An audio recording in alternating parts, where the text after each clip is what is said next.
to another episode of I Am Patient. I'm your host, Brenda Snow, and we've officially been together for 1 year. Poof, poof. I feel like fireworks should go off.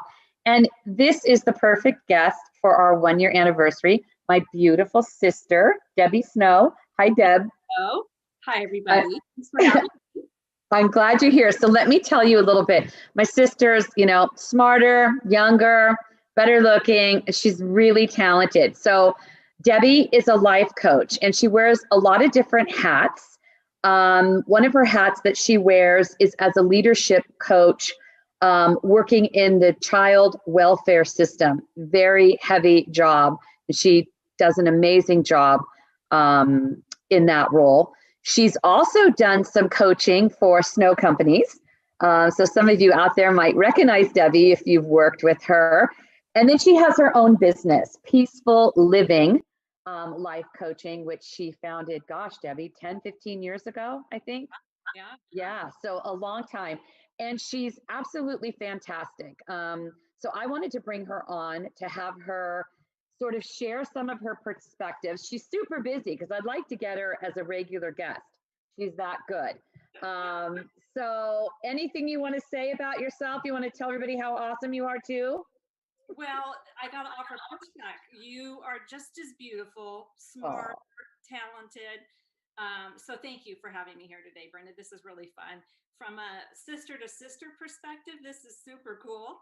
But I'm also super excited to share with folks about some coping strategies, like what is life coaching versus counseling. And my hope for today, my intention that I set for this was that I hope there is one person that pulls something out of today's message that can make their life better. So I'm thrilled to be here, and it's so great to look at you. You too. And I'll see you soon. So hopefully, because everybody, I got vaccinated. So I've had one shot. I know, yay. So in another 2.5 weeks, and then I'm ready to go. Look out, world. Okay, you actually, stated my first question, which is remind our viewers, what is life coaching and where does that different from therapy, from mental health work? So could you kind of educate us all? Yeah, and that's such a great question. We get it all the time. There's a phrase in the industry called "we meet our clients where they're at," and that couldn't be more true in life coaching. So typically, a client will come to me with feeling stuck, like I don't know what to do. My spiritual growth, my employment, I don't like my family, or whatever that is. There is a limiting belief in there. So my role and what I'm trained to do is unlock limiting beliefs to move you forward. So to reframe the way you're looking at life or an issue to a way that can propel you into a different direction. Now, where we can sometimes unlock this limited belief work, but sometimes that pops up to childhood trauma or a mental illness. And I'm trained this much to know that that's not my area. I work closely with counselors, and we do referrals to one another. So vice versa, a counselor that kind of sees, wow, we've worked through that stuff. You just need an extra cheerleader, so to speak, to move forward. She'll call me. Vice versa, if we hit on something that I'm like, I'm not qualified to go there, I'll call her. So, and ironically, the gal I work with, her name is Debbie too. So, so life coaching is I walk beside you, and any of those issues that pop up, I can reframe. And I'm a little tougher than counselors. Counselors they're really wonderfully sensitive people, but I am too. But I push people a little bit more, and people pay me to push them. So it's just like a soccer coach.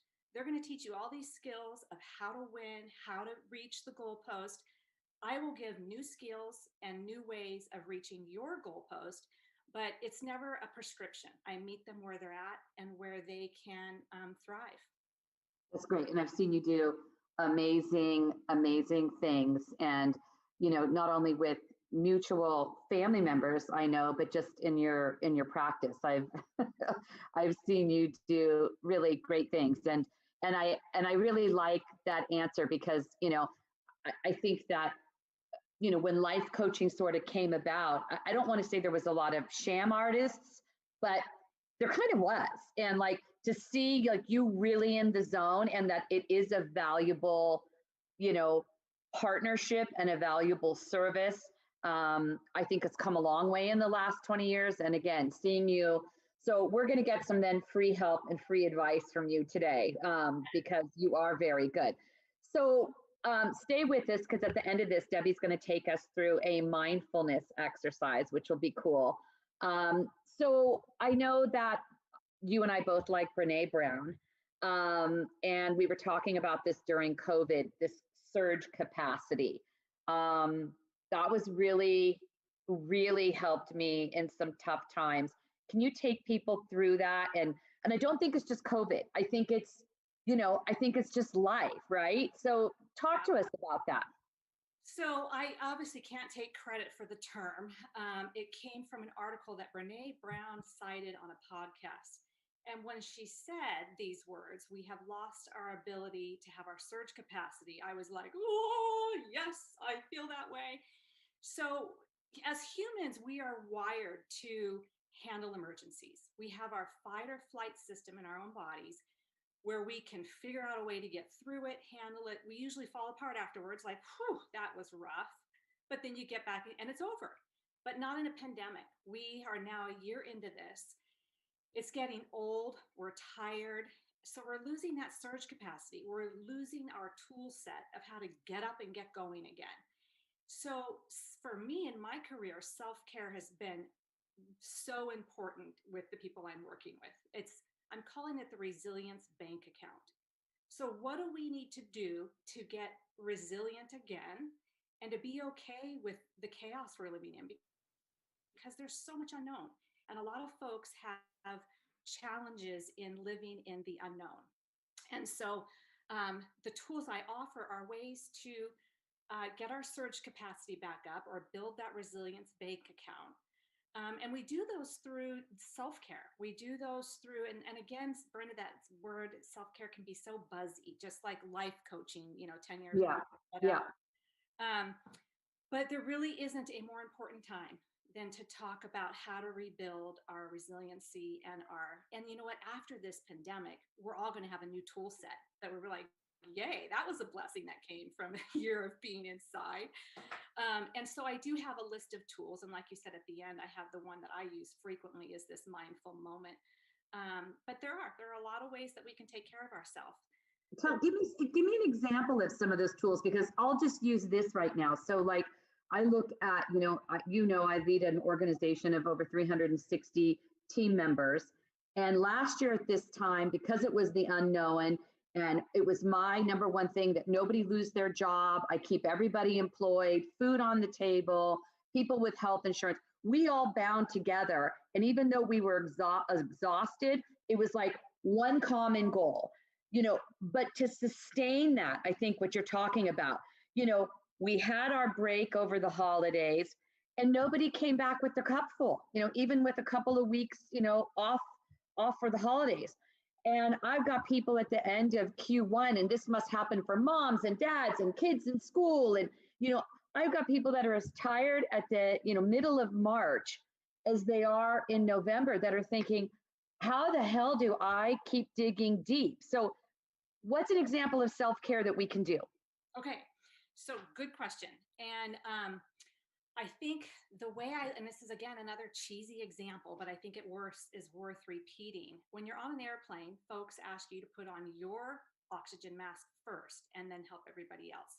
So some folks feel like self-care is being selfish, or it's better if I take care of everybody else, or be nice, or in service to other people. But really, without our oxygen mask, we can't do those things in life. So the other part that's interesting about self-care in a pandemic is there's this thing called ambiguous loss. So when we're in a natural disaster, we can look, for example, we had these fires in Oregon last year that were incredible. You can look out and you can see the damage. You can see fires burnt, or in an earthquake, you can see the damage. But in a pandemic, the audio doesn't match the video. We look out the window and everything still looks the same. So what I find folks doing at this time is not recognizing that there is loss, but also trying to poo-poo it. Like, oh, I didn't lose my job and so many other people lost their jobs, so I should be grateful, that kind of self-talk. But some of the stuff for self-care that and you might echo this too, Brenda, is and this sounds so elitist, I guess, but my self care for years was a massage once a month and a pedicure like every 6 weeks. So I found myself going, whoa, what do I do? My tool set can't happen in a pandemic. So Mhm. you have to reinvent yourself a little bit as to what those are. So things like offering yourself a lot of grace and your fellow mankind a lot of grace. We're all going to do this differently, but don't judge yourself. I think there's this one author I really like, Don Miguel Ruiz. He has written 4 agreements, and one of the agreements is always do your best. Well, as Americans, we are always driving to do our best and goal setting and achieving. But I think where we fall short is recognizing that our best is not going to be the same. So we have this pillar of where you killed it. Like I look at when I was 47, man, I was awesome. And I've been trying to get back to 47 for a while. But yeah, exactly. So I think what we have to do is retool what is our best? What can I do today? What is my intention for today? And that's all I can control. And that's all I can do. So it's moving through life with a little bit more intention when it comes to self care instead of just like, I'm going to go get a massage. So you have to look at living in a pandemic differently. Don't judge yourself. Don't judge others. Offer yourself some grace and do your best with the tools that you have right now. So Yeah. that could look different for everybody. That could be a cup of tea in the afternoon. That could be get out and walk for 5 minutes. My personal favorite is Netflix. So I've enjoyed sweet series that has no violence. And to me, that warms my heart.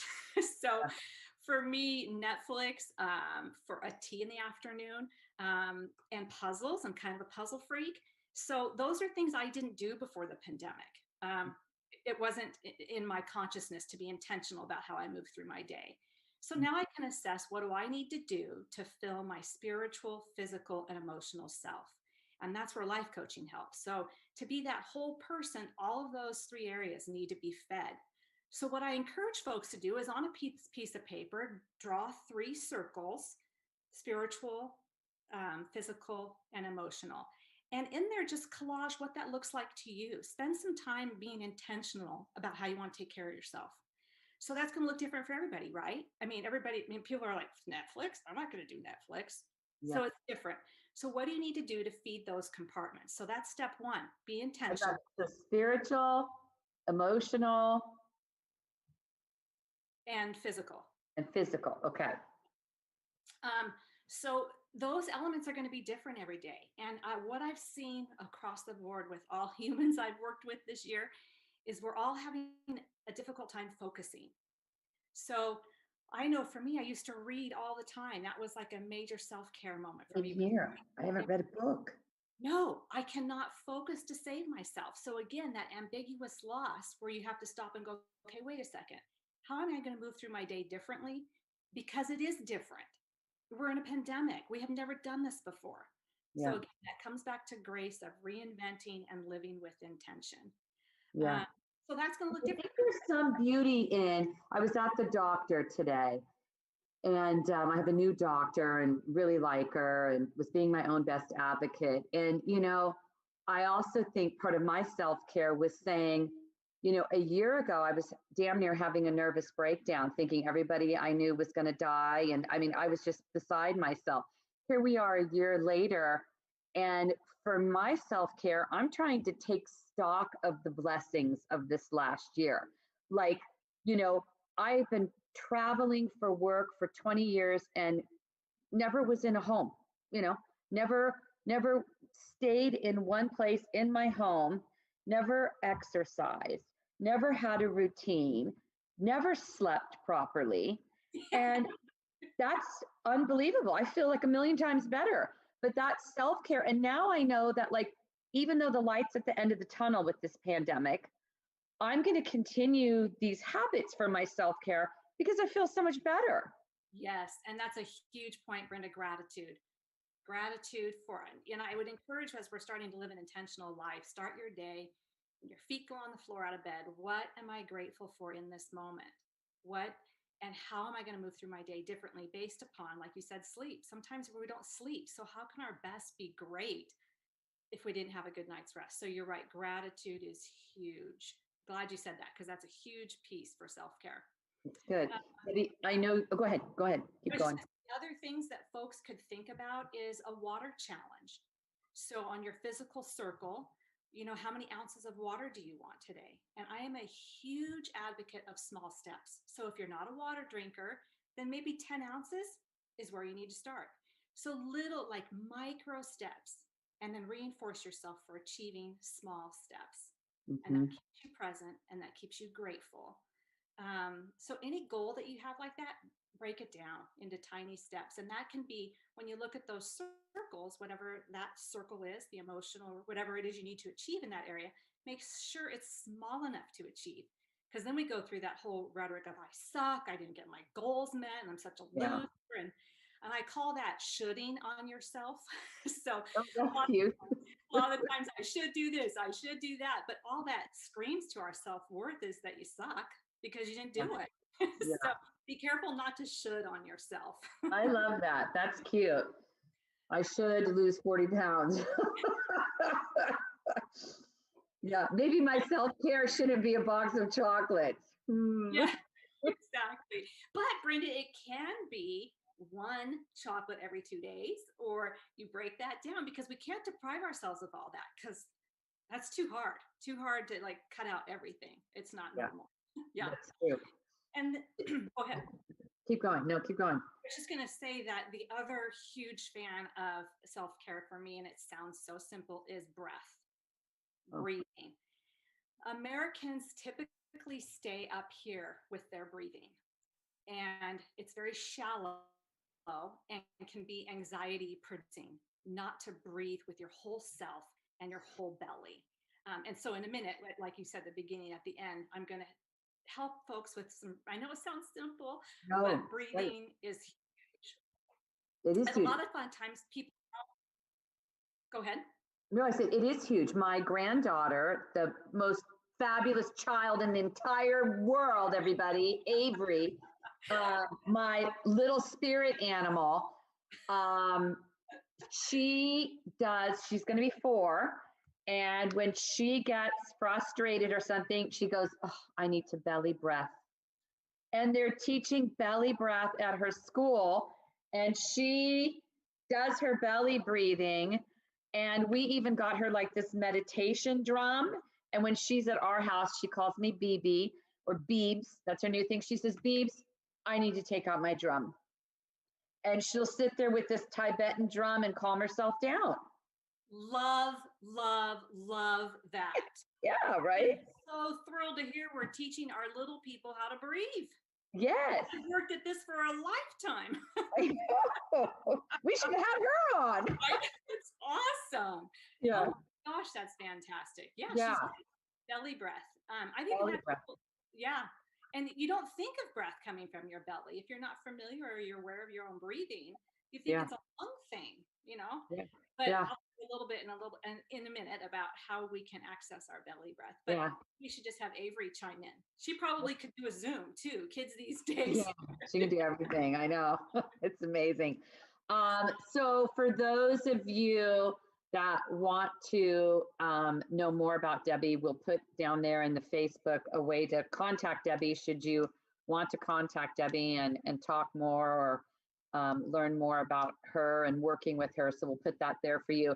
Debbie, everybody knows I have MS. I will share with all of you that my sister has epilepsy.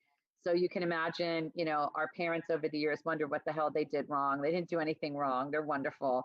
So mom and dad, we love you. You have 2 neurological challenged kids, but I think we're pretty good, Debs. So what is your advice? Because you've also worked with people, with chronic illnesses, and a lot of this audience, are people that have been touched by chronic illness. Do you have kind of like a general message you like to sort of say to that community? Yeah, honor yourself. I know, and Brenda, you might have experienced this too, but living with something chronic, we want to forget about it. We don't want to always focus on it. We want to live a normal life. We want to not be constantly worried about what we've got wrong with us. So to cut yourself some slack, be easy, listen to your body. If you're not one that isn't aware of listening to your body, which I suspect patients living with chronic illness probably are, um, do you need in this moment? Do you need to rest? What is your body asking you to do in this moment? Again, living with intention. Knowing that if you have, for me with epilepsy, I know that if I can look ahead on the calendar and I've got like, ooh, a big work week, a travel schedule, or whatever that looks like, that's a recipe for fatigue for me. And fatigue and being stressed out is a recipe for having seizures. So I plan ahead and I think I need to bank in some downtime. So looking at the Yeah. schedule, yeah, self care. So, like, I need 2 hours in there of just being quiet to have that resilience bank account go up so that I stay healthy. And these are principles that everybody can use. You don't have to have a chronic illness to be Correct. mindful of your body. But I Yeah. do think that people that are living with chronic illnesses we're kind of more hyper aware of all that because we're living to protect ourselves, where others might be like, fine, let's go party, no big deal, and get to work tomorrow at 5 a.m. I can do that. Well, like, Well, that was many years ago. Yeah. that was when I was 47. No. And we'll be starring tonight at the comedy club near you. All of us snows think we're comedians by night. No, but that's great. Banking that and having intention. I think that's great, Debbie. And simple things that we don't do. Exactly. Breathing. Simple things that we don't do. So let's get to that mindfulness exercise. So everybody will listen to Debbie and we'll do this and then we'll say our goodbyes. And I'll tell you what's coming up in 2 weeks. It's your free exercise class again. So make sure you're back here in 2 weeks so Libby can take you through the paces. All right, Debbie, so tell us what to do. I'm sitting here tall. Oh no, Debbie's frozen. Oh no. Get grounded. Okay, she's back. Go ahead, you froze, Deb. Come on back now. Start again. Okay, so I want everybody, if you're seated or if you're not seated, to go ahead and sit down and sit up straight and put your feet so they're grounded on the ground so you can feel the carpet or whatever that is. Be aware of the soles of your feet. Okay, so now what I'd like you to do is, if you are comfortable closing your eyes, then that's a great place to go. If you're not, then find a soft gaze somewhere. So for me, I like to close my eyes. So I'm going to lead this meditation with my eyes shut, but I'm with you guys 110%. So let's go ahead and we're going to do first, we're start with the breath. So I want you to focus on, when I say take a deep breath, you're going to focus on filling your belly first. Then it's going to come up and then out. So when we take a deep breath, focus on filling your tummy. So here we go. And now release. It's like you almost blow your belly up. Blow your belly up so you can almost feel the backs of your ribs. And you know what? If you're feeling pain, that's normal, because that means these are muscles that you have not used yet or recently. So when I say take a deep breath, when we start this, I want you to take that deep breath from your belly, and then you're going to hold it for a count of 3, and then you cleanse out for a count of 4. So before we start, I want to practice this breath. Okay, so we're going to inhale for 4, hold for 3, and exhale for 4. Okay, so here we go. We're taking a big deep breath. 2, 3, 4, 1, 2, 3, and release. Good. You've done it before, Brenda. Okay. Yeah. So Only recently. that would be your first step. So you're working away, you're busy, something's triggered you, you're stressed out. Ooh, like Avery, I need my drum, I need my belly breath. Okay, so you're going to do one of these breaths and then go into this meditation I'm going to give you. All right, so we'll start together. Ready? Big breath.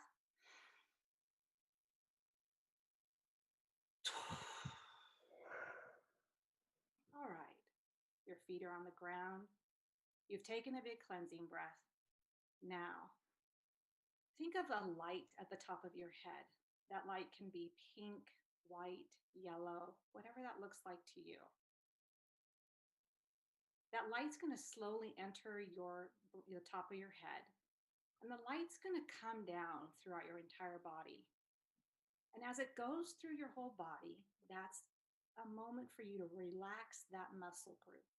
Let gravity hold it. So that light's coming down. Relax that space in between your eyes, the eyebrows. As it goes further, relax your jaw. Unlock your jaw. Bring your tongue down from the top of your mouth. Let your tongue relax. The light's moving now to our neck. We hold so much in our neck. Let that light melt those muscles. Melt your shoulder muscles. Your shoulders drop. Pull your shoulders away from your ears. The light is pulling you down, holding your shoulders down. That light's moving through your chest, your heart. Open your heart. Relax your torso. The light's moving down to your belly, your beautiful belly breath. Relax your belly.